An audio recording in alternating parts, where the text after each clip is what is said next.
In this episode, we talked to Keith Metcalfe, headmaster at Malvern College.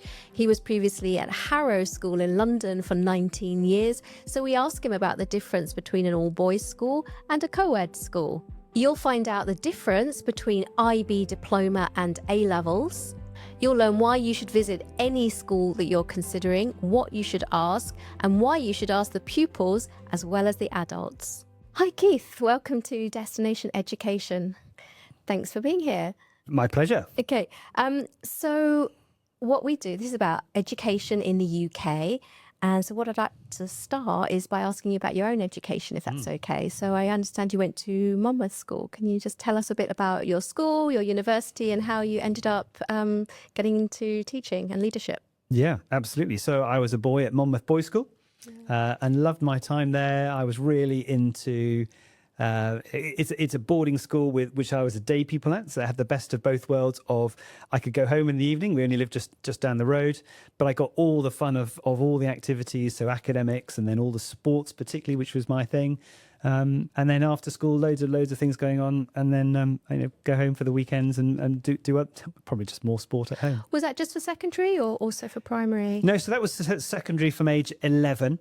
Before that, I was at a local primary school, but a really, really nice, friendly school that focused on the wider skill set, really. It wasn't too... Is private independent education in your family, was that sort of was that an unusual decision for your parents, or was that always going to be the case? It was not something that they felt we had to do, but it was something that myself and my brothers wanted to do because my father had been to Malvern, as had his brother, and his three sisters had been to the girls' school, and his father and brother had been there. So we were the third generation going to Monmouth. Monmouth, not Malvern. Sorry, Monmouth. Did I say Malvern? You Monmouth. Did. Oh, well, you cut me open on Malvern these days. So, but certainly Monmouth. And what's been nice is that my brother sent his nephew to Monmouth as well. Sorry, my nephew, his son, my nephew, to Monmouth as well. So that family continuity has been there. So Monmouth Boys is no longer in existence. It's merged. So they've just gone co-ed. They've just merged with the girls' school. Yeah. We had. I sent my children to Monmouth School for one of their first experiences of summer school. Yeah. So my children got into it through summer school, and Monmouth was a lovely part of the world. It is, and fantastic school-wise, and it really brought, I think, probably the best out of us, and that sense of we felt that we could go anywhere and do anything, which is a really lovely model of British education, I think. Absolutely. And then after Monmouth? After Monmouth, I applied for a deferred entry to Cambridge and got my place at Downing College, Cambridge, to read geography. And I chose geography because it was just the most broad-ranging of subjects. It just has everything in it, bits of maths, bits of economics and things. Did geography or were geography teachers, I'm finding. Have you found that? Yeah, you do meet a lot of geographers out there. And I think there is something about the subject that it's the application of the theoretical to the real world and to people. And I think there is something in that does lead itself to being good all round as you get the bigger picture. But I've met lots of heads who bid other things as well, I don't think you can. So why deferred entry? Why did you apply specifically for deferred? Because I really wanted to go and have a gap year. I grew up in Herefordshire. My father, with the fact that we went to Monmouth tells you that we were sort of very locally based. And I had a geographer. I had a bit of a wanderlust, I suppose. So I wanted to go off and do things. So I spent part of that gap year in Scotland working as an outdoor instructor. I've always loved being outdoors. I used to go up there for various summer camps. So I did that to earn a bit of money, and then I went off to India and worked as a gap student in an international school in South India. Whereabouts? In a place called Uttakamund, up in the hill station. Oh my gosh, I was literally just there. Really? Which international? St. Michael's? No, so it was called Hebron. So it was a Christian missionary Christian school. Yeah, it's still there. Yeah, up in the government gardens, up at the top of the town. I was literally just there about 6 weeks ago. What a coincidence. Amazing. I loved India, so I'm going back. That was my first trip to India ever. So I've promised my wife that at some point I will take her because it is the most amazing place. Yeah, I mean, once you get up into the hills, it's a bit like Sri Lanka in that respect. Yes. And then, we digress. And so after university, what happened next? So it was really interesting. So I applied for all, did the usual university thing, the milk round, applied for all these roles, and I got through to lots of final rounds for marketing and things like that, but never quite got the job. And so I asked for a bit of feedback, and one very honest, I think it was Walker's, I think it was, said, we just didn't think you wanted the job. You did really well in all our skills and you came top in this and did that. But, and I was like, actually, you're right. I don't want to sit behind a desk and just do that. I want to do something probably that has a bit more meaning. So I went to work for a small charity in Oxford called Christians in Sport. It was a sort of a Christian-based, youth-based activities. And we did a lot of summer camps going into schools. And I suddenly thought, this isn't dissimilar from being in a boarding school where you've got some sort of intellectual stuff, you've got some activity, but it's dealing with people. And I had a few friends who'd gone off and done PGCEs. So that was my next step. So I did a PGCE and then started looking for jobs. And what was your first job? So that's always also a good one. So I was at Cambridge. My girlfriend was in Oxford, studying in Oxford, and then was staying on to do a PhD there. So I wanted a boarding school, a British boarding school within an hour of Oxford. So that was basically the limit. The first one that came up was Harrow. And I thought, well, actually one of my friends said, oh, you're posh, you should apply for that. I mean, what a great way to... Anyway, I thought I'd go for it. I had a great day. There were other people there, really impressive. And I thought, well, that's fine. I can just enjoy the day, not worry about it because there's no way I'm going to get the job. So it kind of blew me away that then I was offered that job. So I started my teaching career at Harrow. And then I spent pretty much 20 years there doing every single job there was there because I kept... Whenever my wife said, so when are we moving on? Because we never meant to live in London. Right. We always thought we'd move out to the country, to wherever. But then just one job after another came up and I kept getting those roles and kept being promoted at different points. So we stayed and we stayed and we stayed. Let's take a quick break to talk about something that can make all the difference for your child's educational journey. I'm thrilled to share that this episode is sponsored by Top Schools, your trusted partner in navigating the complex world of school applications. If you're aiming for a top independent school in the UK, Top Schools offers personalised consulting to ensure your child finds the very best fit with a guaranteed outcome.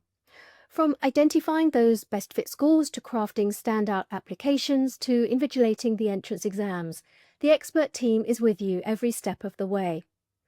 Ready to take control of your child's future? Visit topschoolsadmissions.com or click the link in the show notes to learn more and book a consultation today. Use the code DESTINATION for 20% off. That code is DESTINATION for 20% off personalised support for entry into a top independent boarding school in the UK. Now, back to our conversation. We've had a lot of heads on, I think we had 3 or 4 girls' schools, but not a boys' schools. And obviously now you're in a co-ed school. I mean, what's the difference between a boys' school and a co-ed? And you have your own children? Yes. How many? I've got 3 children, 2 boys and a girl. Right, so you've got mixed boys and girls. So with that, in that context as well, what's the difference between a boys and a co-ed? So single-sex schools can really focus on that education because I think for some parents there is that concern about distraction. I don't think distraction is the right word, but in terms of your focus, your styles of teaching, the way you present your facilities, that the focus of the school can be lasered when you've got a single-sex education. Yeah. So for somewhere like Harrow, we were brilliant at sports that were focused on boys. We were brilliant at lots, the way the boarding houses were set up were really focused on boys and that education. And so you are not having to split your load, if you like, across that. Now, you've got to be slightly careful because even within a boys' school, there's a massive spectrum of boys. They go from one end all the way to the other. And actually, you could argue that that's not dissimilar from having boys and girls. So you've got to be slightly careful by that. But other than that, actually, they're not dissimilar. People often ask me, what's the difference between Malvern and Harrow? And there's not a huge amount. The aspirations are still the same. It's just your slightly different way of doing it. Yeah. I mean, in a boarding school as well, I always feel that, the house is not co-ed, or well, actually some of them are nowadays, but ordinarily they're not. So girls are mostly still hanging out with girls. It's just that there are boys in the classroom and vice versa. Sports are still generally single sex as well. Yeah. I mean, I've just written a piece actually about the fact that lots of boarding schools, you co-ed boarding schools, you can get as much as you want of the single-sex education, almost as much as you would in a boys' school or girls' school, because exactly that fact that you in those sorts of schools like Malvern, as a day girl, my daughter goes into her girls' house. That's where she spends her day. She starts the morning there. She goes back there for break time. She goes back there at lunchtime. That's where her stuff is. That's where she often does her work. So she's living that, and then she goes out when she chooses to, effectively, into the curriculum. But then, in the sports, it's not necessarily. You can pretty much pick and choose those bits, except for the classrooms where they're mixed. Well, they are, but I think there's got to be a benefit of that. I think I am now fully sold, having grown up in a boys' school and worked for years at Harrow and loved it. There is definitely a place for having to make sure that you are in a co-ed environment for parts of the day, because you do need to learn those skills. So how do girls' schools or boys' schools, I mean, in your experience, boys' schools, how do boys then integrate into society and get to know, build relationships with girls? And that was a question that parents would ask. And I think it was the glaringly obvious. I can use my example of my parents. So as I was growing up at Monmouth, two brothers, so three boys. I used to be a bit bizarre that on weekends they'd often take us to a family which had all girls, and I didn't think of anything at the time, but it was a bit like. But the number, it was because they were basically socialising us. And certainly one of the things that we did at Harrow was we made sure there were regular social events with girls' schools. So on the Saturday nights, we'd often have an event on where you were mingling with girls. So in our boarding house, we'd have a group of girls over. We'd have dinner. We'd do some disco or something afterwards, or we'd have some various games and things on. All the plays, the musical events, they were always mixing us with girls from girls' schools, because it is really important to learn that wider range of emotional intelligence, social intelligence that you need from mingling with others. But it was always quite nice when the doors were closed to be back in your boy's house or girl's house, and then you could get on and relax, I suppose, and be who you wanted to be, because that's where you're known. But is that because it's co-ed or single sex? In the end, I don't think it really matters. What do you make of these diamond structure schools? I think it's a lovely idea. I think what's really nice is that we've got a range of different options within the UK, and that you can find the one that's going to suit you. I think there are some pupils probably who do benefit from just being in a bit more narrow type of school. But having that diamond shape, because inevitably by the time you're in the sixth form, you are definitely ready and should be learning how to gain some of those skills. We don't have single-sex universities. No, that's right. But when you're in a university, you can often choose where you live, who you live with. To some extent, you can choose who you sit next to in your lecture hall or which seminars you go to. So you're beginning to take ownership of that. Whereas early on, I think it's right that there is some mixing that you have to do just to learn. It's all about fit at the end of the day. That's my whole shtick. Yeah. And, I think when I was looking for schools, I've got one boy, one girl. I did consider single-sex schools as well as co-ed schools. And at the end of the day, that's not going to make the difference in the decision. It's the school. Is my view on that. That's right. So you've been at Malvern College, Malvern College in Worcestershire for 5 years now. 6 years. Yeah, just finished my 6th year. Yeah. So you came at an interesting time. Yeah. So that was just before, that was in 2019? So 2019. Yeah. So I had almost a year before COVID struck. Yeah. Challenging time?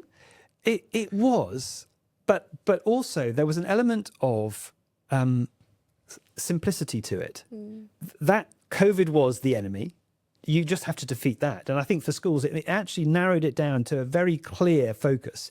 We just have to beat that opposition. And lots of the other stuff that come and go from daily life in a boarding school disappeared. It was just about, can we make sure that we have got a continuity of education throughout this year? How do we keep our pupils engaged? First and foremost academically, but also across schools like ours are trying to make sure that we're delivering that holistic education and pastorally. And how can we, there was that focus. How can we do this in an intentional way that's going to benefit our pupils on the sports front, on the music front, on the dramatic front, on the pastoral side? So yes, challenging, but also an opportunity to show that actually we've got the ability to do this really, really well. Understanding we wouldn't prefer to do it this way. This is not something we would like to do, but if we're going to do it, let's do it to the best of our ability. How long was the school closed in total? Wasn't that long? No, so we had basically the summer term, in 2020, Right. and then for a large chunk of the spring term in 2021. Okay. So it was not quite 2 terms. So No, not, that's right. Not, Yeah. Well, what was very interesting in the spring term of 21, so Boris Johnson, Prime Minister, effectively closed the school on the night when our boarders were coming back. So quite a few of our boarders had either arrived or were arriving, and a few of them got on a plane, just went straight home. But quite a few, that's it. That there was no flight home.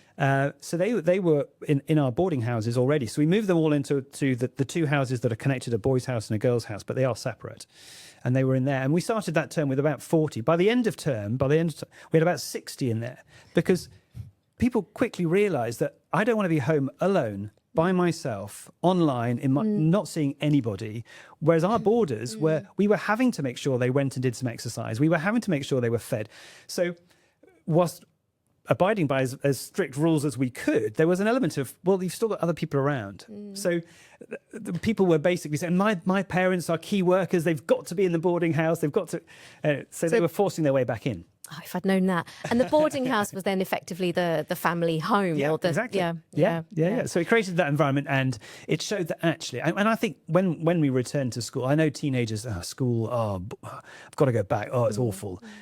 The joy and the desire to actually be relative, back. It's right? Exactly. It's relative. Yeah. So you've been there, so time enough to change things and make your mark. What do you think is, what are some of the key changes that you've made at Malvern since you arrived? So I joined a really good school, and it's almost harder to do that. And then the aim is to make it a great school, and in every area. And I think we probably were great in several areas already.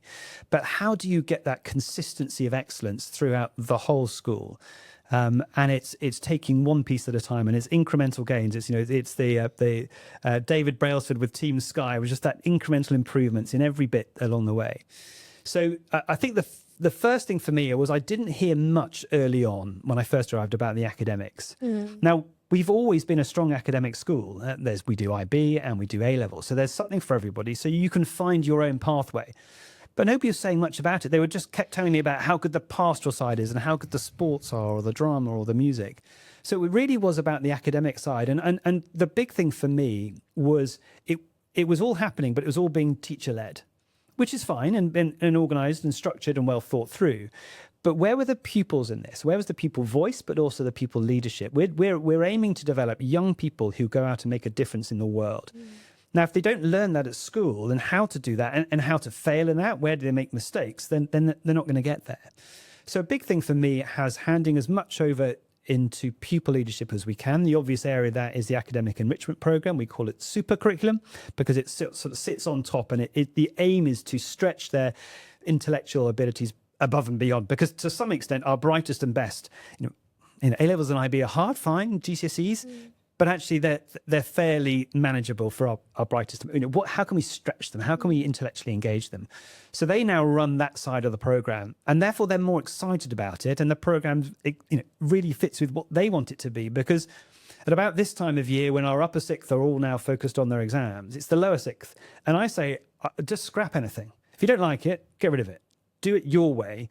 So inevitably we end up with a law society every year, because they can, but they've got rid of last year's lot. The last year's lot have gone.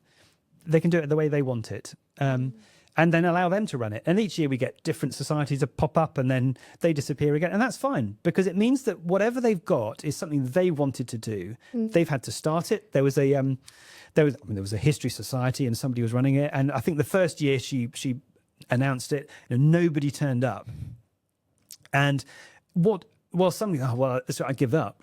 The point was no. The person in charge, or the teacher who's the facilitator, said, well, no, let's work out why nobody turned up. Because what you've got to say is amazing, but have you done any marketing? Yeah. Have you done any sort of collaboration? Have you done any consulting about what people want to hear?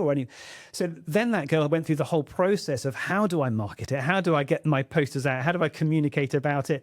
And lo and behold, bit by bit, it's grown and it's grown and it's grown. And this year she's handed over a really big society. Who knows what this year's lot are going to want to do with it? But that's great. They're all going to learn about that. And then when it comes to applying for university or going for a job, they can say, I started this. And this is where I got it wrong. and this is what I learnt, and this is how I adapted. So was that organised through some sort of student councils or something like that? Or are they elected representatives? We try not to do that. We try to let, if you've got an idea, it's like entrepreneurial. We want them to then come up with the idea and put themselves forward. Okay. Now, some of them they do, so that the politics and current affairs, which is a really strong group. My son, who's in that form, had to put himself forward and was elected and voted for, and he's now on the committee. He didn't get But it's the hard chair. to vote down the head's son's idea, let's be honest. Well, he didn't get voted on, so that was a good sign. But yeah, so different people have different ways of doing it. But I think there was great politics group. They had a vote for it. Well, that seems to fit, doesn't it? So they've got an idea. Then how? I mean, that all sounds fine. And then what about some of the quieter students who aren't the ones who naturally would put themselves forward for things? And especially culturally, you've got international students from different cultures. That doesn't feel very natural to them. Then how do you make sure everyone's included? Yeah. Well, first and foremost, because there's so much optionality within it. So you can choose to do your own different group, and it doesn't have to be one of the big loud ones. It can just be a small group that's meeting quietly. So the literary society meets in the library. You can imagine that's a quiet zone, but it's a space that they feel really comfortable in. The other good thing about lots of our schools, and the boarding schools particularly like Malvern, is that you've got the school level and then you've got the house level. And so if you aren't willing to perform at the school level and stand up in the front of everybody in assembly to speak out, you might be willing to do that in the house. And that's where you might have a small group of people where you can do something. And the house system allows those who are a little bit less confident, a little bit less sure of themselves to make their mark. That's where they get really known as individuals. And then hopefully that happens in the lower years as they build up that confidence and then can step up onto that bigger stage in the sixth form. Yeah, no, that's a good point. And then we were saying earlier that the housem or house mistress or housemaster knows their house, knows every individual in that house because it's a smaller group. So then the responsibility falls to them to some extent to get them involved, right? Yeah, and I think that again is the difference in the boarding model in the UK, is that a big school, I mean, we're not one of the biggest, but we're 650, but it's broken down into 11 small schools. Yeah. So each of those houses have got around 60 pupils in. You can get to know 60 pupils pretty well, and each one then has their own individual place. You've got a team of tutors, house staff in there, and each one of those children then feels known, feels part of that community. Yeah. I want to go back to academics a little bit, because obviously parents always want to know more about the academics. And you are a school that, as you said, you run both the IB, International Baccalaureate Diploma, and A-levels. Why? That's a really good question. So back in 1992, when we took on both, so we were already doing A-levels, and we were looking at the IB. It was a real opportunity to draw in a different market, particularly from Europe. For whom the IB is what they really desire from a UK school. And it meant that so Malvern has always, we recognise that we're in the midst of beautiful Worcestershire, in an area of outstanding natural beauty, but there's a danger that you don't have that global mindset that we can see that pupils want to have as future leaders and parents want their children to have. And so by offering the IB, we were able to draw in some very talented, intelligent, cosmopolitan Europeans to add to that mix within the UK, as well as then pupils coming in from Hong Kong, from other parts of the world as well. So it was to try to create that environment from which they then go out and have that global mindset. And the IB is very much about that global citizenship. So it added that breadth. And also then we all benefit from different people thinking differently, from different cultures, from different ways of looking at it. And the style of sixth form teaching really fits with that model where it's discussion based and it's learning from each other as well as then following the syllabus. So I think the IB offered that something different. Not many schools in that point were doing it. Were you one of the first? This is 92. 92. Wow. So yes, we were one of the first. I think there are probably one or two others who claim that they were ahead of us, but we were certainly one of the first. And at that point, we'd also gone co-ed again. So it all combined to just create that modern school that was forward-looking, creating an environment from which we wanted to produce global leaders. I mean, there's a lot more schools offering both now. Well, exactly. They're just following our model. You see, they're learning from the best. And what we see now, again, is more and more. I mean, there was discussion, I think, under the last government that the UK should bring in its own baccalaureate. I think they moved away from the phrase baccalaureate because it sounded a bit too European. But there's the breadth of skills within that. And for some pupils, I mean, I mentioned earlier that I did geography because it just was so broad-ranging. And I love the fact that there are so many opportunities within the IB, and you have to keep some things going because you want people going into the modern world with a range of skill sets. People often talk about the fact they're going to be doing jobs that nobody's created yet. Yeah. Well, the best way to prepare for that is being multi-talented, multi-skilled, having a range of those transferable skills and intelligences, and the IB offers that. However, why then still do A-level alongside? Well, because there's some people who are really clear where they want to go, and you can do 3 A-levels or 4 A-levels and absolutely narrow down. If you know what you're doing and you know that's your areas of expertise and interest, so to be able to offer that for both sets, it is a great opportunity for a school. Does it create a lot of complication in terms of, say, teacher recruitment or training or scheduling? It must just be a layer of complication that obviously schools that only offer one don't have. Yes, definitely. So our timetabler has a bit, but I'm afraid the type of person who likes timetabling loves a puzzle. I'm sure this is the case. They love spreadsheets. They love working out the complexity. Yes, there is definite complexity to it. There is some additional cost to that because you are trying to run 2 programs alongside. In terms of the skill sets of the teachers, there's a lot of overlap. Do you have teachers that teach both? Yes. Yeah, most of our teachers would expect to teach both. Although inevitably, because we've got large enough groups doing them, there is some specialism, and people love the IB or they love the A-levels because of certain styles to them. But yeah, there's a lot of overlap. So our best teachers teach in both sides of the course. So how do you then, or how do the teachers or the tutors counsel students in order to choose? Yeah. Yeah, so in the what we call the 100, which is the GCSE year 11, we have an individual meeting with every single pupil 2 or 3 times just to work through what are the best options, and then that is part of the long-term planning, of the career planning as well. What are they expecting to do for university? What are they thinking about careers? And if they are then looking at the types of roles which would require ranges of skills, well then maybe we point them towards the IB courses, particularly if they're looking more globally as well for universities. Not that A-levels can't get you into any university in the world, they can, but IB is also extremely well recognised. Or if they're really clear on what they want, then it may be the A-level option. So, is it ability, like the students? I think some schools do that. That's what they limit. We don't. I think that sometimes harms us because results-wise, you then don't win the battle on the league tables, because pupils will just choose, and you'll end up with a full range in IB and a full range in A-level, and you are only harmed by some of the weaker pupils. Inevitably, some pupils will drag your scores down. Doesn't mean you aren't brilliant and your teachers aren't amazing. So we have a absolutely fair choice for pupils. They can choose either. There is a tendency for pupils to choose the IB who are really hardworking because you do a few more subjects, open-mindedness to that structure as well. So you often find that the hardworking, and often then effort goes with achievement at the end. So it can look like the IB is where that group go to. But no, I think we're fairly evenly spread across. It's a smaller group, right? Amongst the whole school, how many students take IB versus A-levels? We're about even split. In fact, I think this year we're just slightly more IB than A-levels. We've been, the last few years, I think we've been 60-40 A-level to IB. I think we're about 50-50 last year, and I think we're 60-40 the other way. So you would have British domestic day students, or we see some day students, we do. taking IB? Definitely, yeah. Interesting. And I love that you can do either, and that really is that there's no sense of you have to do one or the other. What's interesting is how some of the European families come to us thinking they will definitely do IB, and then they choose A-levels, and some of our British or maybe some of our pupils from Hong Kong will think we're definitely doing A-level, and they'll end up doing IB. Yeah. What was I going to ask?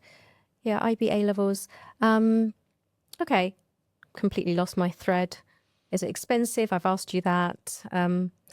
Okay, let's talk about quality of schools. We're talking, obviously, a lot of parents are listening, and they have to evaluate. There's a vast number of boarding schools in the UK. And so one of the areas that I know that you're a schools inspector, and we want to talk about, there's a ISI, Independent Schools Inspectorate, and you're an inspector for that body, are you? I am, yes. So tell us a little bit, and that body produces reports not on a regular basis. I think they're supposed to do it. There is a schedule, but they don't often stick to it, I found. Just tell us a little bit briefly, what does it mean to be a schools inspector, and what sort of standards do schools need to hit? Yeah, okay. So all schools, all independent schools in the UK have to be inspected. There's Ofsted, which is the government one, who look after largely the state education side. And then there's the ISI, who do independent schools inspectorate, who look after the independent schools. It is managed by Ofsted, so it is of the same accreditation level. But because they're independent schools, they don't have to follow quite the same remit. So they then pick inspectors, and you have to be chosen, and then you have to be selected, and then you have to be regularly trained. So we have a series of training programs throughout the year to be an inspector. What it does mean is you then get to go in to see a lot of other schools, and see that, behind the covers on all those schools, see what they're doing. So it really benefits those schools that have an inspector as part of their team. Inspections are done on a 3-yearly cycle. But they're not. No, COVID put a big blocker in the way. Okay. And so I think ISI would argue that's now sorted and we're now back onto the plan. We've just been inspected this term, and it was 1 term later than we expected. So it's pretty close to where we thought we would be. In terms of what they're expecting, they are expecting schools to be, first of all, there's the basic level is compliance. Do you keep the pupils happy, safe, well taught? There's sufficient things like in a boarding school? Is there sufficient food? Are the facilities fine? Is there enough on for boarders? Are they well looked after? They will judge the quality of the teaching and all the other education side of it, because it's not just the academic side, it's the sports and the music and the drama and things like that. There's 8 areas that they look after. Yeah, that's right. They'll look at the staffing and how you're doing on the staffing front, and are you following appropriate processes for the appointment, the appraisal of those. They'll look at governance. Are the governors doing their job in terms of oversight? Are your premises safe? Are there facilities? Is there accessibility for all pupils so that everybody can access them? So there's a huge range of different things that you need to cover. And we as inspectors then, whilst we go in, we work as a team, you are then going and inspecting on those different areas.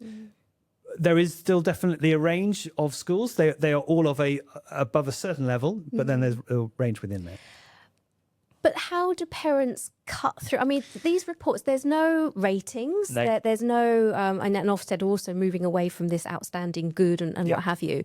And I downloaded a bunch of these reports. And obviously, I went straight to the bit where it says this standard and this standard met. There are 1 or 2 which are not met, which obviously, if you're considering that school, that's worth delving deeper. And I found some of them to be quite minor infractions, to be honest.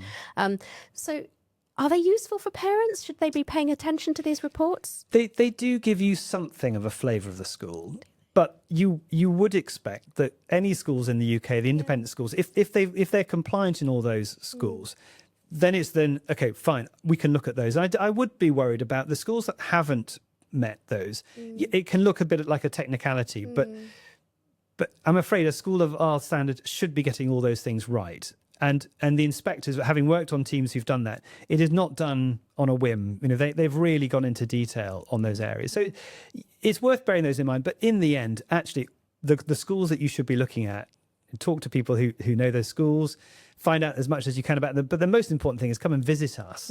And then you'll have a real sense of, actually, are we as good as we say we are on our websites? And find out the one that's, and to your term, what's the right fit for my child? Are they going to raise their expectations in terms of aspirations academically, but also in those other areas and pastorally? So tell us some funny stories about schools that you visited, things that you've seen. Obviously no names, but okay, that's a tricky one. What can I say? So I have been on teams where we failed some schools. They're not schools that I think probably people would be hugely recommending elsewhere, but there was one school where they basically it was a boarding school, but they had absolutely no activities in the evenings and on the weekends. It was just literally a bedroom and just play on your own devices. There was nothing beyond. There was school during the day, and that was all fine, but there was just nothing else beyond that. And they were basically put in what used to just be local houses with a bit of adult supervision, but very limited. Right. So they didn't pass, but it just wasn't the sort of school you would want to send your child to. Right. Another school, very interestingly, to play the academic game, seemed to have effectively 2 schools on one site where they put the bright kids through one school. Oh, I know that school. And all the bright kids, their results were amazing. Do I know that school? Is it still operating? Possibly. Yep. So there are people who are playing games out there, and I think that's the one thing, is just to be careful. Well, that goes back to, I mean, I say you do your due diligence. You know, you look at the governors, yes, but then the body, the ownership, the funding. You know, what's their what is their motivation for running a school? And the inspection bit is interesting, because actually you should be able to read the old inspection reports as well. And if they're consistently good, and you're reading the same things year on year about the quality of education, about the quality of the pastoral care, then I think you can be confident this is a school that's well run, it's well organised, and now it's about finding the right fit. So what if you find that, so there's one school, a very, very renowned school, that has failed on one area. I'm not going to mention which one, but you might know. And, you know, looking back in the history, I mean, it's super reputable. Yeah. And we all know parents who've sent their children there and they're super happy. And there's one, what I would consider to be a minor infraction. It was something about not reporting children who go out of the school premises. Right. So is that something that parents should take more seriously, and why? The answer is I don't know. I don't know that one. You don't know. Okay. I think there's a question of, again, go back through the years, and actually, if it really is a one-off, then ask a question about it when you're looking at it. But failed to report students leaving at non-standard times to the local authority. Yeah, that to me sounds like it is a technical offence that doesn't necessarily impact upon the pupils at your school and their day-to-day living. That sounds like it is a compliance matter for the government to worry about. Right.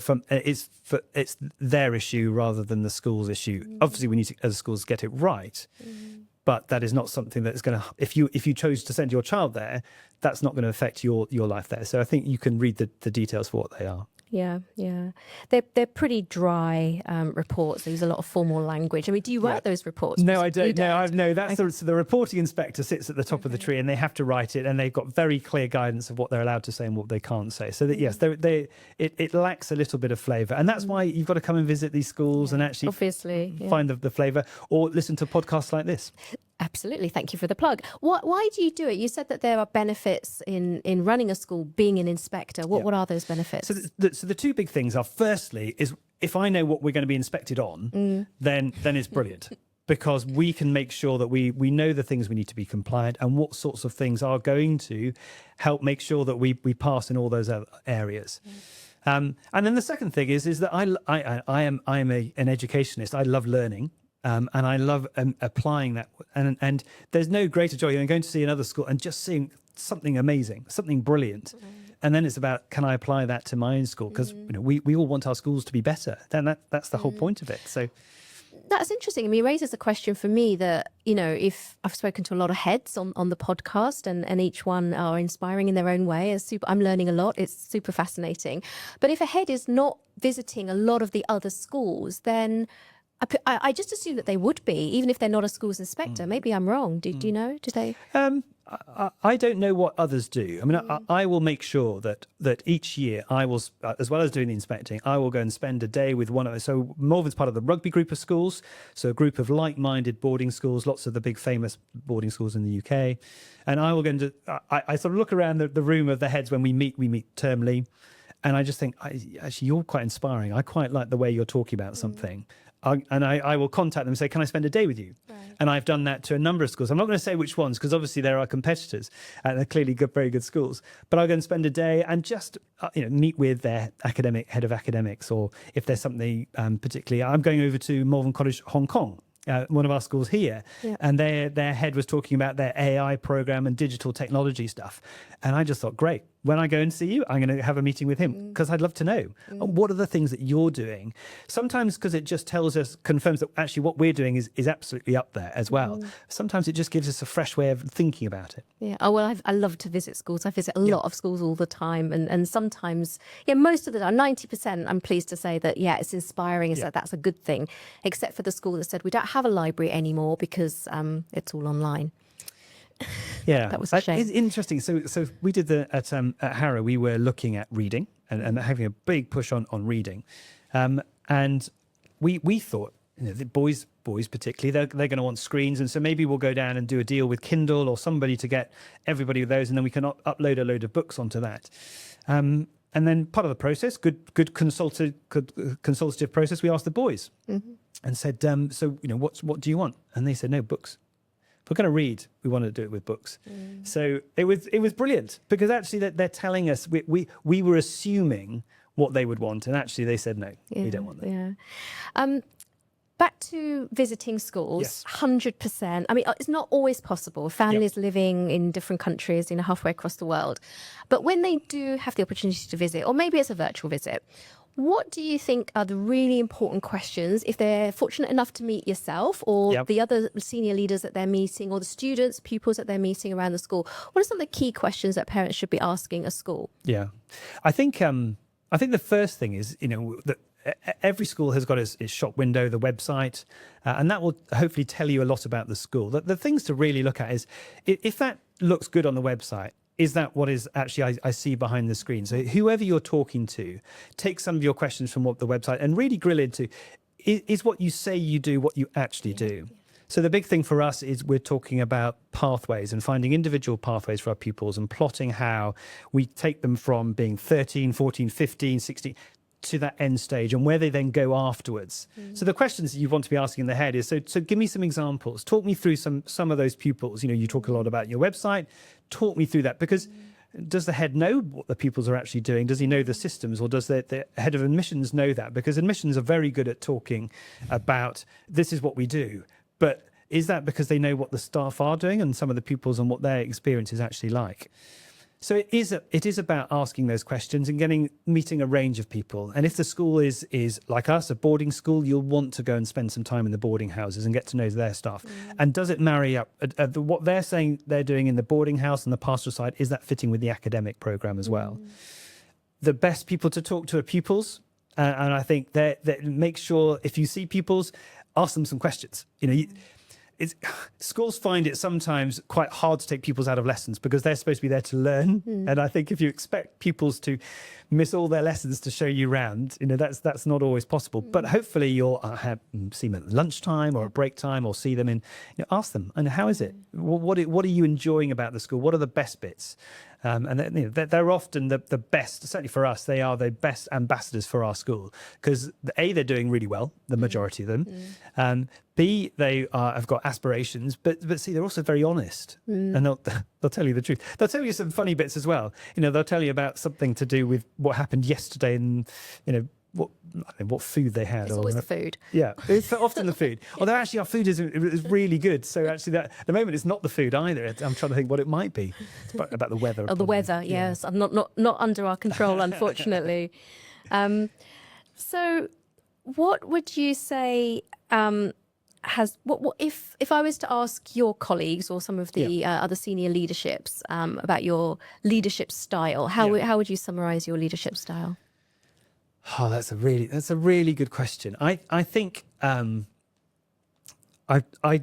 this is hard. This is what I'm always thinking about, how others, what they would want from me. Right. My aim is to facilitate them to be the best versions of themselves, just like when I was a teacher in my class. Them meaning your colleagues, the pupils? Yeah. So whilst I was a teacher in the classroom or a housemaster, I always wanted the best for my pupils, whereas now as the head, I want the best for my staff, whether that's the senior staff, the housums, or the heads of department and things. So I see myself as the person who will help them do the very best job they can. So my aim is to ask them the questions that lead to them coming then with the realization and then the action. So I'd like to think they would say I'm consultative. I'm always asking them questions. I'm engaged with what they do. I spend time with them when I can, and that's harder for heads, particularly when we've got schools around the world. I think they think I am actively engaged. I still teach, and as much as whenever I can, I go and take part in the activities. So rather than just in a suit standing on the sideline, I'll put my sports kit on, go and join the school run, or I go and join the mountain bike group who are going out, or I'll go and join. I went to a fascinating psychology talk the other day, and I was the only. It was lovely. I talk about the pupils leading. I was the only adult in the room. They were running it entirely themselves, and I just turned up, sat in the back. It was all about how sociopaths and mass murderers were, and it was like, gosh, this is quite serious. I didn't realise I was coming to this. But yeah, so I'd like to think that that's somebody who's passionate about education, but the full remit of it, whether it's academic, whether it's pastoral, whether it's extracurricular. So that they see you as sort of getting stuck in. And I think so. Yeah. And I also hope, we've been through tough times, as we talked about earlier, with things like COVID. We've been through credit crunches. That somebody who makes, crucially, makes the right decisions. And over the last few years, Malvern's flourished, and I'd like to think people might look towards the senior team and think, okay, they've been making some good decisions. Take some credit for that. Yeah. And you measure flourishing in what terms? Enrollment numbers or university destinations or? In a range of things, actually. So, yes, enrollment. So when I started, my first September, we were 615. We've been hitting the sort of 650 to 660s over the last 2 or 3 years. We've had our highest intake, I think, the last 2 years that the Malvern has ever had. So enrollment, definitely.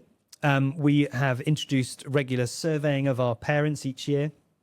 And our net promoter scores have been going up constantly through that period, partly because we just take messages on board and think we're not perfect, but we'd love to hear these things. And so when parents raise something, we invite them in. Tell us what's wrong. Tell us what we're not doing right, and how can we improve, and what can we do for you? So we've got a really focused process on our staff, on our parents, but that often comes from the pupils. It's often them who fed the information back through. So it's quite useful without having to put the pupil on the spot to go through the parents.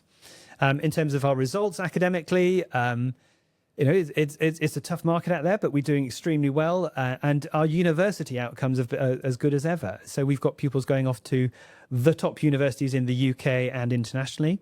But we've also got, and this is the lovely thing about our schools, is that they've got pupils who just go, actually, I don't want to do that. I want to go down a degree apprenticeship scheme, or actually I just want to go and be entrepreneurial and do my own thing in my own way. And the world is allowing that to happen, but also the confidence of a Malvernian says, actually, I can make that work. I can do that for me. Yeah. Yeah, any student who has the opportunity to go to a boarding school such as Malvern is very, very fortunate. I just want to take a few minutes, we're almost wrapping up, you haven't actually experienced the state school sector as a parent or as a teacher, no? Well, yes. A long time ago I was at primary school, right, state school. Okay, yeah. And then when I did my teacher training, that was all in state schools. Okay. And then I've been a governor over state academies for the last 10 years. So I do work on that side of things as well. And I think it's an important part of working in my community. And I think Malvern does really feel that there is an importance to our position, and we want that message to go across to our pupils. The thing that quite a few of our pupils say, the biggest thing that's impacted them and they've learned from, is then going out and working for others. So we have a large part of what we do is every week, every pupil at some point will be doing some service. And by the time they're in the sixth form, that is usually in the local community. And the pupils who come back the most engaged are the ones who've been into the local schools, either reading with primary school kids. Quite a few of our pupils are from overseas. They're native speakers in German or French or Italian or something else. They go and do that in the local schools and act as language assistants, because some of those schools can't afford that specialism. Well, we've got pupils who are willing to do that, but it's our pupils who benefit massively from it too. So I was going to ask you, what's your view on the state of state education in the UK?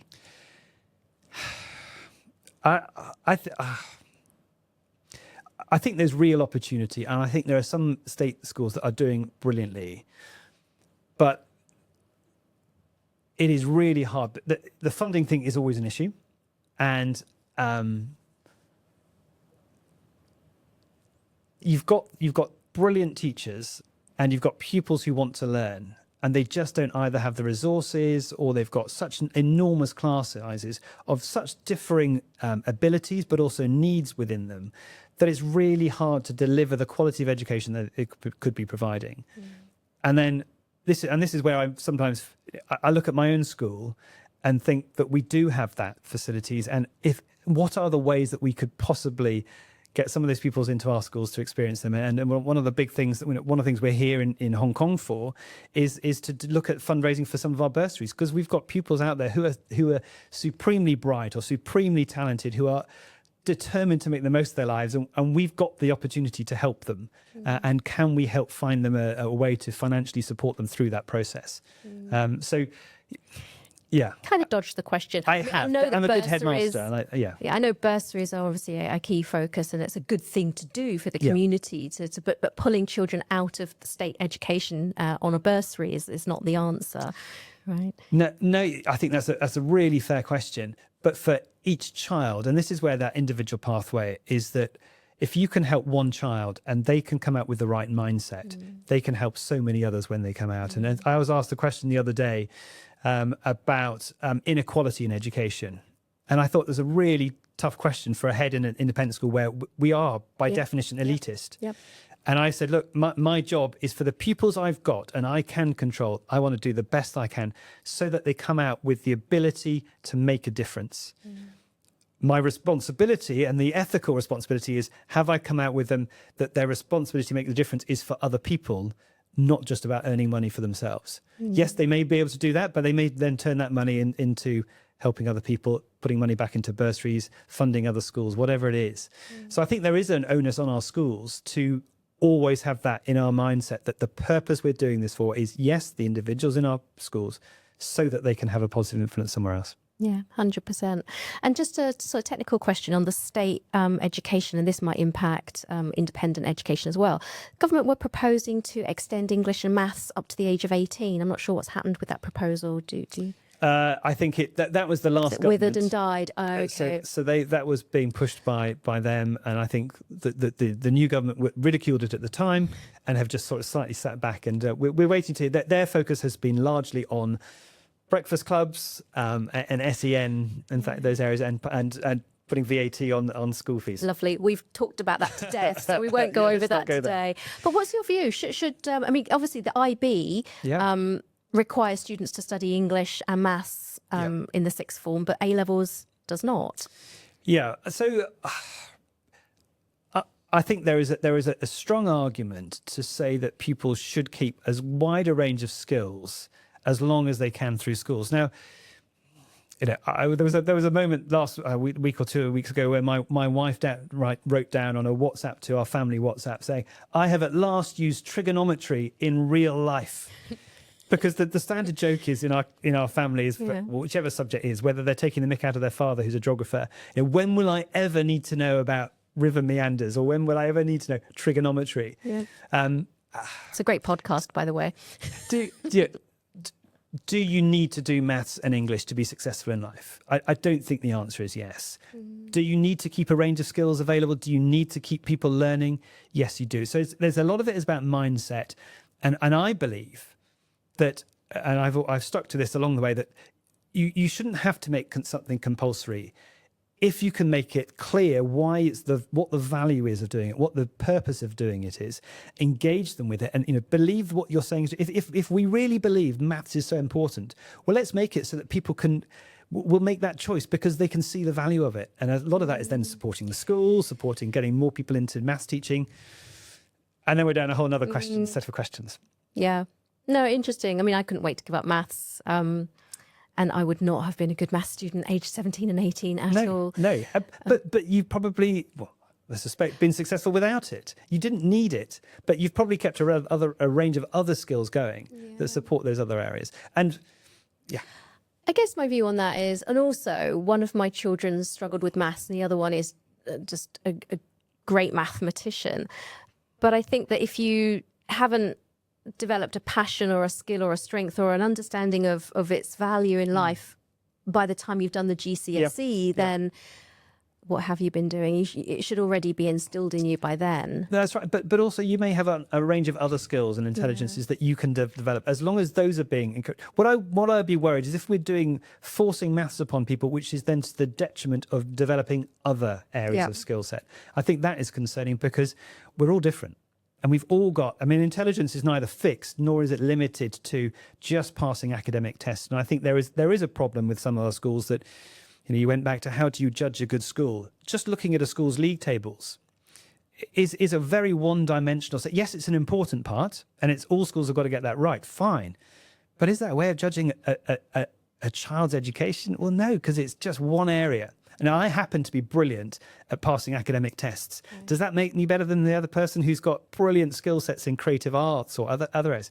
Certainly not. Absolutely. We talk about league tables a lot on this podcast, but I just want to end with a final question. Is there something that I haven't asked you yet that you would have liked me to have asked you?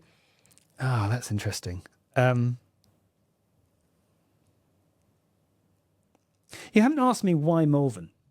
Why did you go there? Why did I work? It was one of my questions that I skipped over. So why did you go to Malvern? Well, there's because I'm a real believer in education, and there is a the perfect. Probably not the right word. Perfect. The perfect headmaster for a school is the one who would want to send his own kids there. And so when I was looking for roles to take on, I just thought, I want the sort of school that with my 3 kids, I've got 3 very different children, boys and girl. And I wanted a school where they would all find themselves, find the things that they're passionate about and really engage in. And whilst they're teenagers and they don't therefore enjoy every day, and it is still school, I can see each finding their own pathway where they're going off and doing their things. And I, as a head, I just love going around and seeing pupils pushing the boundaries academically, intellectually, but in all those other ranges and areas. And I've talked about different types of intelligence, and I can see that in the school that I'm so privileged to be the head, and I get to send my kids there. So for me, Malvern is that perfect bit. And it's something I was reading the other day. Office of National Statistics rates areas by how happy they are, and Malvern is in the top 3 happiest parts of the UK. It's in an area of outstanding natural beauty, and environmental quality is all there. And we went back to COVID, and I left Harrow, great school, but it's in London, and I went to live in the Malvern Hills. And what a great place to live, to work, to be part of something that really adds value to young people. What I know of Malvern, I think that's true. And I always sometimes say to parents that most of us as parents, we've got more than one child. So in choosing a school, if you would like, 2 very different or 3 very different children to thrive in one school, I think Malvern is a very good choice. If very different. Yeah. And I think going back to the league tables one, I think that's where league tables. To win the league tables, you can do that. But if you only take A-star candidates, then hopefully, good school, you'll only get A-star candidates out at the end. But not all of our children are like that. Exactly. And actually, I do worry about some of those children who have been pushed to a school which was an amazing school, which has great results. But actually, if they're the one bumping along at the bottom, actually that can do a bit of harm. Yep. Is it better to be a big fish in a small pond? Or we also see boomerangs, what we call boomerangs, that have gotten into a super competitive hothouse type school, and it wasn't for them after all. They got in. I mean, it goes back to your find the right fit. Yeah. And the good schools like ours they've got that group at the top end. And I think going back to the questions, you want to know, is there a good group of people at that top end academically, or top of that good group of people who are in the arts and drama? Find the schools that have got those different areas for your children. Yeah, absolutely. Well, thank you, Keith. It's been a fascinating chat. Thanks so much for being on the podcast. Pleasure. Yeah, thank you.